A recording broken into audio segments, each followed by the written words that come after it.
टूटी बाइक और बिखरा सामान। मध्य प्रदेश के खरगोन में हुई हिंसा ने घरों के साथ साथ लोगों की सारी उम्मीदों को भी जलाकर राख कर दिया है।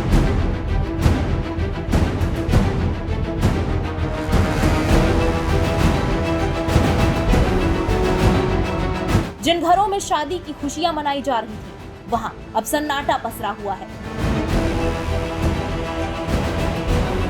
रामनवमी में सांप्रदायिक दंगे के बाद यहां के लोगों की जिंदगी बदल गई है। भगवान श्री राम के जन्मोत्सव के मौके पर निकले जुलूस पर अचानक पथराव और हिंसा के बाद खरगोन की तस्वीर ही बदल गई है। जले हुए घर और लोगों के चेहरों पर मायूसी उस दिन की गवाही दे रही है। हालत यह है कि अब लोग हिंसा प्रभावित खरगोन में अपनी बेटियों की शादी कराने से डर रहे हैं। यहाँ संजय नगर बस्ती में दंगे के निशान अभी भी देखे जा सकते हैं। यहाँ उपद्रवियों ने इनके घरों में जमकर लूटपाट करने के बाद उसे आग के हवाले कर दिया। पिता महेश पाटिल की बातों में दर्द और भविष्य को लेकर चिंता साफ झलक रही है। उनके बेटे की सगाई कुछ दिन बाद होनी थी, लेकिन रामनवमी में उपद्रवियों ने उनके घर को लूट लिया और सामान जला दिया। लड़की वाले भी अब यहाँ अपनी बेटी को नहीं ब्याहना चाह रहे हैं। ये लूटपाट इससे गई कि यहाँ पे दंगे होते, पत्थरबाजी चलती और हमारी सगाई लड़के की करी थी। वो कहेगी ये प्लाट लेंगे तो ये लड़के की सगाई करेंगे, नहीं तो हम तोड़ेंगे।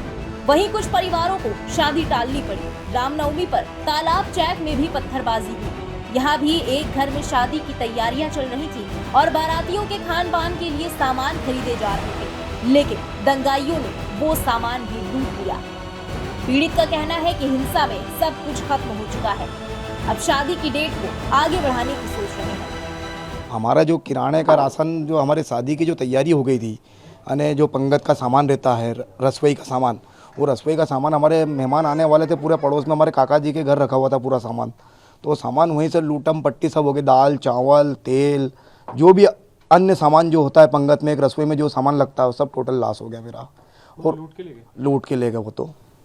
और कितनी तारीख को थी शादी? 11 तारीख से स्टार्ट थी, 14 तारीख को मेरी सिस्टर के लगन थे।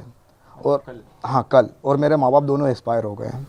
तो क्या लड़के वालों ने क्या कहा फिर? लड़के वालों से मेरी अभी बातचीत चल रही है। अगली तारीख आएगी तो फिर आगे हम बैठ के, दोनों परिवार बैठ के आगे की रणनीति जो भी बनती है, तारीख जो भी होती है, वो हम आगे बढ़ाएंगे। हिंसा और दंगे के बाद खरगोन के घरों में शादियों की तैयारियों पर ब्रेक लग गया है। प्रशासन की ओर से यहाँ भले ही स्थिति सामान्य करने की कोशिश की जा रही हो, लेकिन दंगे से मिले जख्मों को भरना आसान नहीं होगा। इस खबर के बारे में आपका क्या कहना है, हमें कमेंट सेक्शन में जरूर बताएं। साथ ही देश दुनिया की तमाम बड़ी खबरों के लिए सब्सक्राइब करें इंडिया पब्लिक खबर के YouTube चैनल को और बेल आइकन दबाएं ताकि चैनल से जुड़ी लेटेस्ट अपडेट से आप कहीं चूक ना जाएं।